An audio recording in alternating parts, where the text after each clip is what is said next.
أعوذ بالله من الشيطان الرجيم. بسم الله الرحمن الرحيم.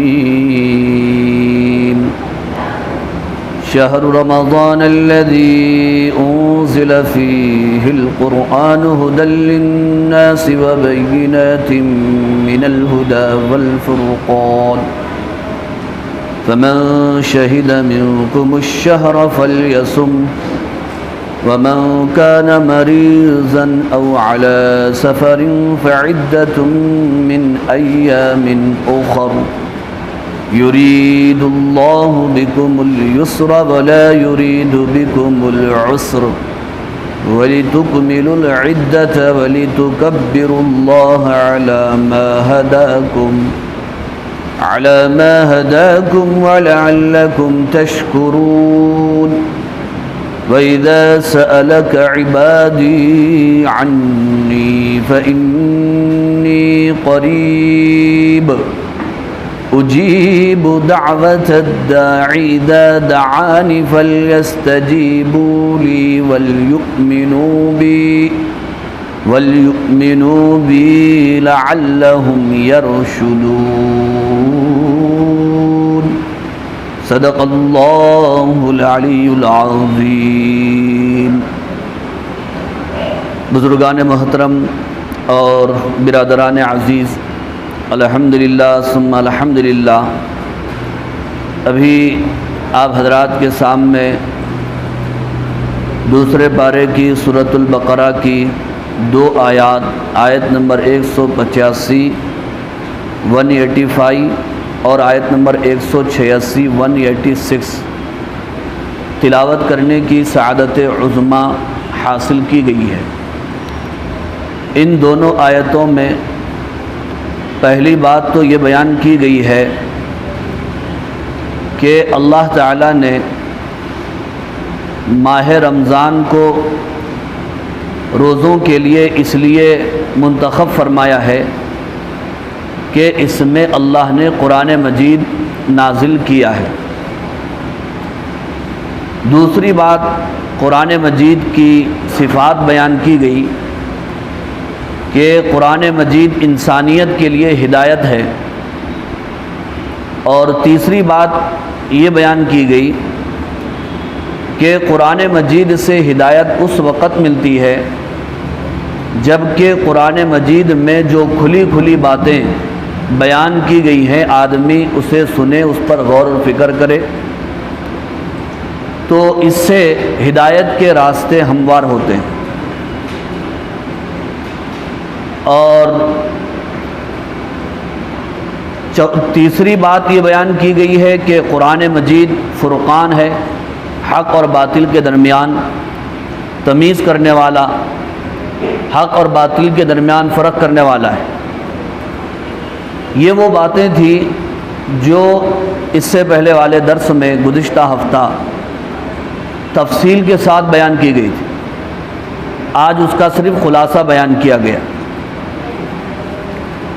اب اس کے بعد جو بات بیان کی گئی ہے وہ یہ ہے، فمن شہید منکم الشہر فلیصم، لہٰذا تم میں سے جو کوئی رمضان کے مہینے میں موجود ہو تو اسے چاہیے کہ وہ رمضان کے روزے رکھے، وہ ماہ رمضان کے روزے رکھے. شہیدہ کے معنی حاضر ہونے کے آتے ہیں، شہیدہ کے معنی موجود ہونے کے آتے ہیں. شہید کو بھی شہید اس لیے کہتے ہیں کہ وہ شہید ہوتے ہی اس کا ثواب حاضر ہو جاتا ہے. اور عربی زبان میں گواہ کو بھی شہید کہتے ہیں اس لیے کہ اس کو عدالت میں حاضر ہونا پڑتا ہے. اور یہاں پر شہیدہ کا ترجمہ اس معنی میں ہے کہ جو کوئی بھی رمضان کے مہینے میں موجود ہے، وہ زندہ ہے، تو اسے رمضان کے روزے رکھنا فرض ہے. اب اسی سے آپ یہ مسئلہ بھی معلوم کر سکتے ہیں کہ کبھی ایسا ہوتا ہے ایک آدمی ایک ملک سے دوسرے ملک کا سفر کرتا ہے، تو پہلے ملک جہاں پر وہ رہ رہا تھا رمضان ختم ہو گیا، لیکن وہ بعد میں دوسری جگہ آیا تو وہاں پر ابھی رمضان چلتا ہے. جیسے سعودی میں ایک دن پہلے کبھی 2 دن پہلے عید ہو جاتی ہے، تو آپ فرض کر لیجئے کوئی وہاں سے عید ہوتی یہاں پر پہنچ گیا، تو یہاں تو رمضان ہے، 28واں رمضان ہوگا، 29واں رمضان ہوگا، وہاں کے حساب سے اس کے روزے پورے ہو چکے ہیں، یہاں اگر وہ کیا کرے گا؟ تو علماء اکرام نے، مفسرین نے لکھا ہے یہاں پر وہ آئے گا تو اسے روزے رکھنا پڑے گا، چاہے 1 دن رکھنا پڑے یا 2 دن رکھنا پڑے۔ اب اس کے روزے 31 بھی ہو سکتے ہیں، 32 بھی ہو سکتے ہیں۔ اس کی وجہ یہ بیان فرمائی کہ قرآن میں اللہ نے کیا بیان فرمایا، جو کوئی رمضان میں موجود ہے تو اسے روزے رکھنا ہے۔ اب وہاں موجود تھا وہ رمضان میں، تو وہاں روزے رکھا ہے اس نے، اب یہاں پر آیا تو یہاں رمضان کو وہ پا رہا ہے، تو یہاں پر بھی اسے رکھنا پڑے۔ تو اسی کو بیان فرمایا فمن شہید منکم الشہر فلیصم، کہ جو تم میں رمضان کے مہینے کو پالے تو اسے روزہ رکھنا چاہیے۔ اس آیت کی وجہ سے اس سے پہلی والی آیت میں جو حکم بیان ہوا تھا یا جو مسئلہ بیان ہوا تھا ایک، وہ منسوخ ہو گیا۔ مسئلہ کیا بیان کیا گیا تھا؟ ابتدائے اسلام میں جب روزہ فرض ہوا تو ایک رخصت، ایک سہولت یہ بھی دی گئی تھی، چاہے تو روزہ رکھے، چاہے تو فدیہ دے دے، چاہے وہ آدمی صحت مند ہو۔ لیکن جب یہ آیت اتری وہ حکم ختم ہو گیا۔ اب حکم کیا ہے؟ جو بھی صحت مند ہے اسے روزہ رکھنا ہے، فدیہ نہیں دے سکتا وہ روزے کے بدلے میں۔ فدیے کی سہولت بیماروں کے لیے، معذوروں کے لیے ہے، اور بالکل بوڑھے حضرات کے لیے، صحت مند لوگوں کے لیے نہیں۔ لیکن اس کے بعد ایک سوال یہ پیدا ہوا کہ بیماروں کے لیے، مسافروں کے لیے ایک سہولت یہ دی گئی تھی کہ وہ روزے رمضان میں چھوڑ کر بعد میں قضا کر لیں۔ آیا وہ حکم باقی ہے یا نہیں ہے؟ تو پھر آیت میں اللہ نے اس کو دہرایا، فرمایا ومن کان مریضا، جو مریض یعنی بیمار ہو، او علی سفر، یا سفر شرعی پر ہو، فعدۃ من ایام اخر، تو وہ دوسرے دنوں میں گنتی پوری کر لے، دوسرے دنوں میں گنتی پوری کر لے۔ بیمار ہے آدمی، اس کے چند روزے چھوٹ گئے، سفر پر ہے چند روزے چھوٹ گئے، تو اب اسے چھوڑنا نہیں ہے، بعد میں اسے کیا کرنا ہے؟ قضا کرنا ہے۔ قضا کیوں کرنا ہے؟ ایک سوال یہ بھی ہو سکتا ہے، اللہ آپ تو 70 ماہوں سے زیادہ محبت کرنے والے ہیں، مجبوری میں 1-2 روزے چھوٹ گئے تھے تو پھر چھوڑ ہی دینا تھا اس کو، پھر بعد میں قضا کرنے کے واسطے بول رہے ہیں آپ، حکمت کیا ہے؟ تو اللہ نے بیان فرمایا گنتی پوری کرنا ہے، اصل میں گنتی کیا کرنا ہے؟ پوری کرنا ہے، اس لیے کہ رمضان کا مہینہ یا رمضان کے روزے یہ ہمارا روحانی علاج ہے، اور علاج میں فارمولہ پورا استعمال کرنا پڑتا ہے، کورس مکمل کرنا پڑتا ہے، گولیاں اور دوائیں مکمل لینا پڑتا ہے۔ ڈاکٹر صاحب بولے 3 دن کھاؤ یا 1 مہینہ کھاؤ، ہم جو ہے 2 دن کھا کے خاموش بیٹھ گئے، بیماری دور ہوتی؟ تو اللہ یوں بیان فرما رہے ہیں کہ تمہارا روحانی علاج ہے روزے، اس سے تمہاری زندگی میں تقویٰ آئے گا۔ تو چند روزے مجبوری میں چھوٹ گئے تو کوئی بات نہیں ہے، بعد میں اس کو پورا کر لو، بعد میں قضا کر لو، تو گنتی پوری ہو جائے گی، تمہارے اندر وہ روحانیت پیدا ہوگی، تمہاری اصلاح ہو، تمہارا علاج ہو جائے گا۔ اسی کو بیان فرمایا او علی سفر فعدۃ من ایام اخر، دوسرے دنوں میں گنتی پوری کرنا ہے۔ یرید اللہ بکم الیسر ولا یرید بکم العسر، اللہ تعالیٰ تم پر آسانی چاہتا ہے اور تم پر مشکل نہیں چاہتا۔ ارادہ یریدو کے معنی ارادہ کرنا، چاہنا۔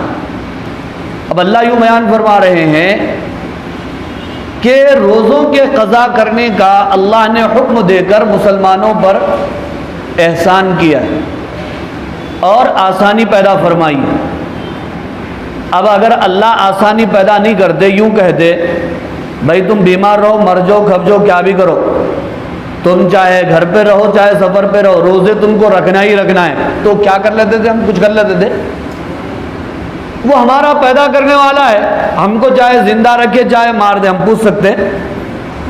ہم غلام ہیں، ہمارا کام غلامی ہے، ہم بندے ہیں، ہمارا کام بندگی ہے، لیکن ہمارے آقا نے، ہمارے خالق نے ہم پر سہولت پیدا کی، یوں کہا کہ بیمار ہو تو کوئی بات نہیں ہے، سفر پر ہو، سفر شرعی ہے تو کوئی بات نہیں ہے، بعد میں قضا کر لو۔ اسی لیے اللہ نے فرمایا کہ میں تم پر آسانی چاہتا ہوں، مشکل پیدا کرنا نہیں چاہتا۔ کوئی آدمی کھڑے ہو کے فرض نماز نہیں پڑھ سکتا ہے تو بیٹھنے کی سہولت ہے یا نہیں؟ سردی کا موسم ہے، بیمار ہے، وضو یا غسل نہیں کر سکتے تو اس کی جگہ تیمم ہے یا نہیں ہے؟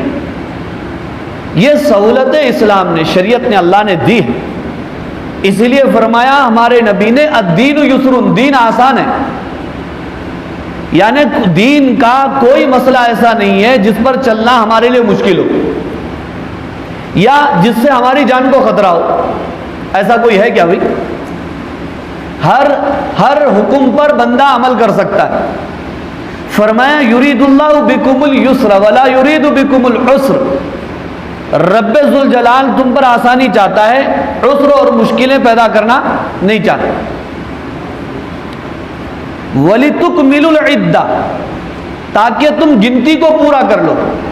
تکملو اکمال سے ہے، اس کے معنی مکمل کرنا، عدہ گنتی کو، اس لیے اللہ نے روزے جو قضا چھوٹ گئے اس کو قضا کرنے کا حکم فرمایا۔ وَلِتُكَبِّرُوا اللَّهَ، اور تاکہ تم اللہ کی بڑائی بیان کرو۔ اللہ نے جو قرآن نازل فرمایا یہ ہم پر بہت بڑا احسان ہے نا، اللہ نے دین دیا، بہت بڑا احسان ہے ہم پر۔ اللہ نے اپنا محبوب ہمارے درمیان بھیج دیا، کیا کوئی اپنا محبوب بھی کسی کو دیتا ہے؟ اللہ نے اپنا محبوب ہم کو دے دیا، ہمارے درمیان بھیج دیا، تو اتنے سارے احسانات اللہ نے ہم پر فرمایا، رمضان دیا، قرآن دیا، دین دیا اللہ نے، تو اس پر ہمیں کیا چاہیے؟ اللہ کی کبریائی اور بڑائی بیان کرنا چاہیے، اور اس کی بہت ساری شکلیں، ایک تو اٹھتے بیٹھتے اللہ کی بڑائی بیان کریں، تسبیح، تحمید، تحلیل کا اہتمام کریں، اور دوسری شکل یہ ہے جو مفسرین نے بیان فرمایا کہ ہم جب عید الفطر ادا کرتے ہیں،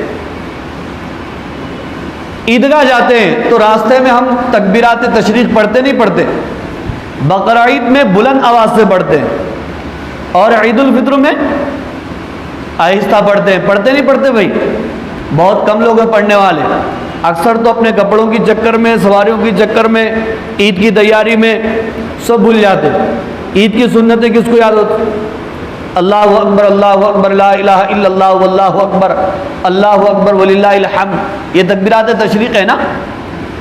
عید کی نمازیں جب ادا کرنے کے لیے مسلمان جائے تو راستے میں اس کو ادا کرنا چاہیے، وہ بھی اس میں داخل ہے۔ وَلِتُكَبِّرُوا اللَّهَ عَلَى مَا هَدَاكُمْ، تاکہ تم اللہ کی بڑائی بیان کرو اس بات پر کہ اللہ نے تم کو ہدایت دی، ہدایت کا سامان اس نے فراہم فرمایا۔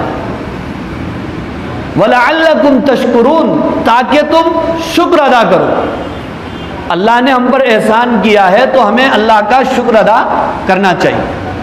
لَئِن شَكَرْتُمْ لَأَزِيدَنَّكُمْ، تم میرا شکر بجا لاؤ گے تو میں تمہاری نعمتوں میں اضافہ کروں گا۔